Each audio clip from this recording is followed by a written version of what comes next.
He's an absolute legend of our game, and he's the only New Zealand man to coach Queensland. In actual fact, I think he's the only non-Queenslander to ever coach the Maroons in an Origin series. And we welcome him back as always this time of the year, Graham Lowe. Hey, Lowe, how you doing, bro? I'm real good, thanks, Marty. Good to talk to you, mate. Oh, it's fantastic, mate. I mean, it gets the blood boiling, doesn't it, every single year that this comes around.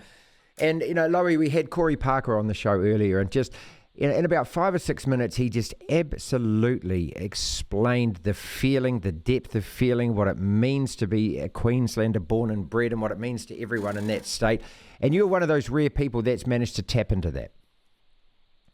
Yeah, it is quite remarkable, and it's you know, sometimes if you can believe it, I sort of forget about state of origin, but this time of the year, it comes back, and in my own little way, I've got connections that are as strong as you know, as I can get without being born in the place. But it's, you know, I can remember the ball being kicked off in the very first game. I can remember the year before in 1979 being in meetings with the late Senator Ron McAuliffe when he was asking some of us coaches who were coaching up there at the time then our views on the whole thing, because New South Wales thought it was just a no-go. Doesn't matter what was going to happen, they just didn't rate it.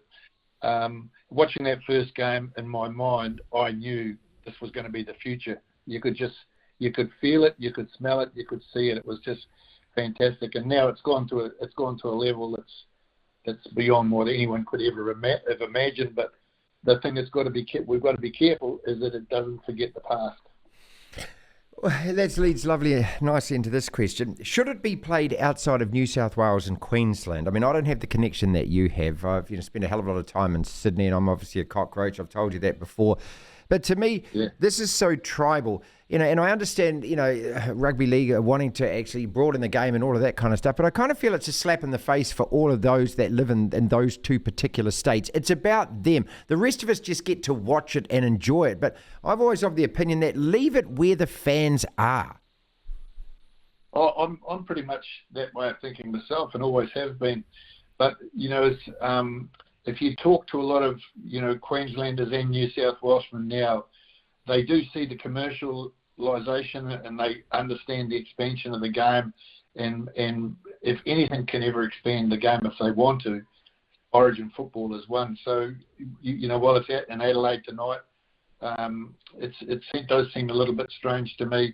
But the more I've thought about it over the years, and I never thought I'd say it, but I do think I can see the time when they would consider playing it over here. Oh, surely not, mate. Come on. I mean, that's when it gets silly, I think. That's when the marketing people need a slap because, yes, I can understand that commercialisation too. But you get eyeballs on the TV, mate. You can only fit so many people into a stadium. The rest of us, that's the privilege we get. We get to watch it on telly. Yeah, that's dead right. But I think that what it has done is it's opened the mind or a lot of minds to see what could be, what game, what series, what sort of vehicle could be used to come up with a New Zealand version or another country's version or whatever. I mean, this is pretty special. I can't think of another sport in the whole world, of any sport, that can actually match what these two states deliver on an annual basis at a absolute top quality. So, but what it does do, Marty, is open up the mind. And I'm with you, and I have always been. People have said to me, "Why can't we get it over in New Zealand?" And I've said, because it's a special New South Wales, Queensland. It was started off. It was actually a trial for the Australian team. Yeah. So why they have it in other countries? But I've started to mellow a little bit. And I do see some opportunities, and a lot of those opportunities I can see have been encouraged by suggestions from over in Australia. Sir Graham Lowe is with us. We're talking Origin tonight in Adelaide, and it's 10 o'clock kickoff New Zealand time. Should players have to declare allegiance for Australia then to make these sides? As you said, that's what it used to be, an Australian trial. And there was some controversy last year when some of the Samoan and Tongan players want to go and play for their familiar countries of origin. I do understand that. But I also have a lot of a lot of sympathy and empathy for those that argue that, hey, this is quintessentially Australian. It is New South Wales. It is Queensland. If you want to play this, then your commitment has to be to Australia. Where do you sit with that argument? Oh, absolutely. Just how you said it. It's at the end of the day, it is a trial. The best. This is the best players, and supposedly the higher level than this is international football. So this should be a trial for Australia. That's how it started. New South Wales, Queensland was always a trial for the Australian team, and I sit firm with that. I think that allegiance. If you want to play State of Origin football, I think that you should. I think that you've really got to have an Australian passport, and you should be prepared to represent Australia. Yeah, because that's what this is, and it's become a lot bigger than that. But take it back, as you say, to its origins, and also to that commitment as well. Should it ever? Well, in that case, I suppose it answers the question: should it ever include New Zealand players? If that's the case, no, in your mind. No, because you've got to have values and loyalty and who you stand for. At the end of the day, it shouldn't be able to be swayed by money. One of the things that concerns me is people can change countries now or change flags and get they get different allegiance to different countries, and it's driven by money. I just can't go along with this. State of Origin is, at the end of the day, a very special, unique product that happened despite itself in many ways.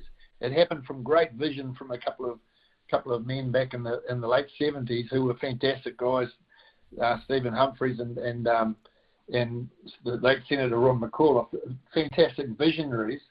But those two men were totally driven by Australia being the dominant best in the game of rugby league, and I think that standard should remain. It's up to everybody else to catch up, and that's why I mentioned before. There's been a few. To tell the truth, every time I have a glass of wine, the idea seems simpler. But I've got an idea that might come out soon that I think could maybe have to match an Origin type game.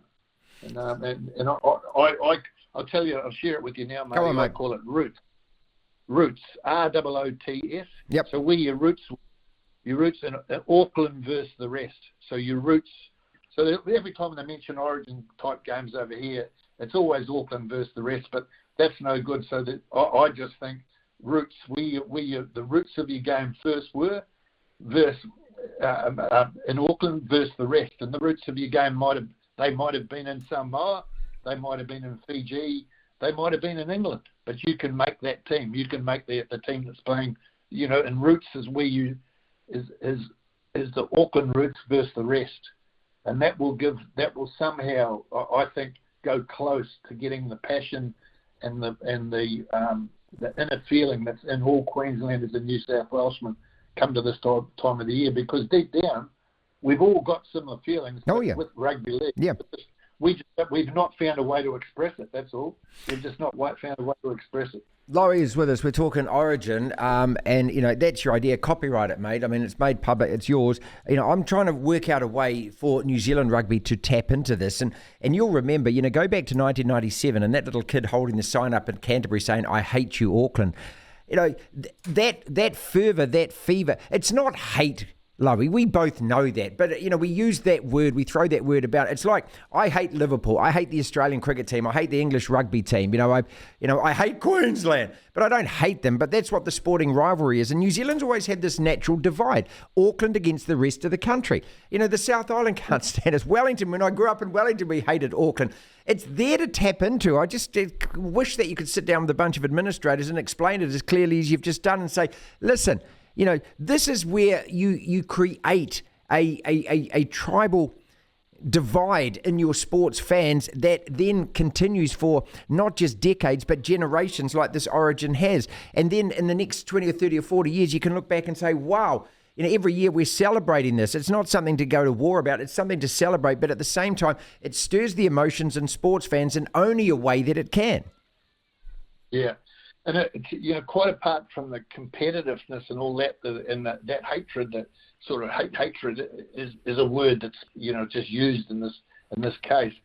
But it makes it Origin, when you're actually involved, it brings out something in you that, and Corey would be able to explain it far better than I could. Oh, he was brilliant. With me personally as the coach, it brought out a couple of things in me I didn't know I had. Like one of them, for example, I between the second and third deciding game, I was in Royal North Shore Hospital, critically ill and in intensive care, and I got out and went up to be at the Plunket. Yeah, I got out. There was I got out 2 days before we were playing, and I remember flying up to Brisbane with Karen, and I didn't know where the team was training at that time because we were playing in Brisbane, but I'd got out of hospital in Sydney, and I got into a cab and I said, mate, can you take me to where the Queensland State of Origin's training? And he said he knew who I was, and he said, I don't know where it is. Like he said, you were the bloody coach. If you don't know, who knows? They then put out a thing through all their RTs on all the cabs, and I had a procession of cab drivers taking me from the airport to where the team was training, and Wally and the team had no idea I was going to get there. And I got out of the team, and it was like, you know, big welcome coming back, and I got out and took a chair and sat the chair in the middle of the field. I mean, 24 hours before I'd have been before that I was in intensive care, critically ill. But it did something to my actually confidence and soul, and I actually think it helped me. I actually think that it helped me medically to do what I did. Many thought I wouldn't last a day. Laurie, have you been able to get in touch with Daniel Anderson or pass a message on to him? I haven't yet, mate, but I'm going to. It's just the saddest thing. You know, it's just incredible, mate. I mean, everyone's thinking the same, yeah. Mm. Everybody would feel exactly the same.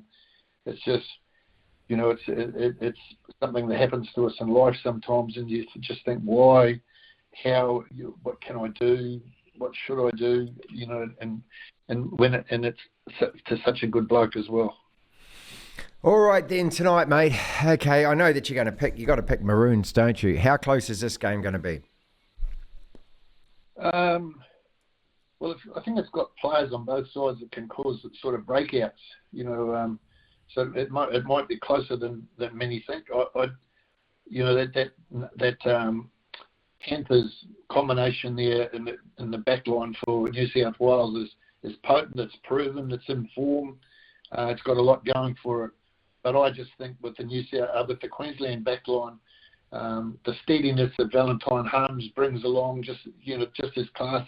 Cobbo, the class that he brings along. Reece Walsh, he's going to see the emergence, if he hasn't already emerged as a star. He's going to emerge as a great Origin player tonight. I've got no doubt. Daly Cherry Evans, he's been waiting for this moment. I think, you know, Manly's been a little bit up and down, but Cherry Evans' form has always been consistent. So I just think it's going to be great all round. That's just fantastic, mate.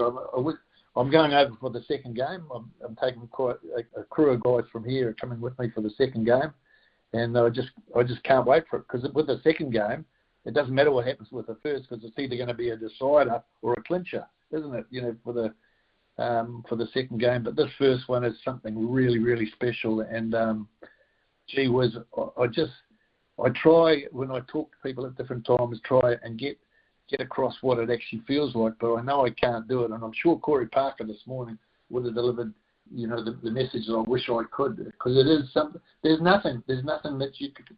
I one day compared it to, it's like having Manly, the Broncos, the Panthers, all of those great players, all of those teams, and the excitement they all bring along on one team, playing another team of equal excitement. You can't, and it's like having the All Blacks, the cricket team, everybody all playing together. It still goes nowhere near the excitement that this game delivers tonight, and it's just, it's one of those things. You were there. It's just great to be there. It's just, you were there, and it's fantastic, Marty.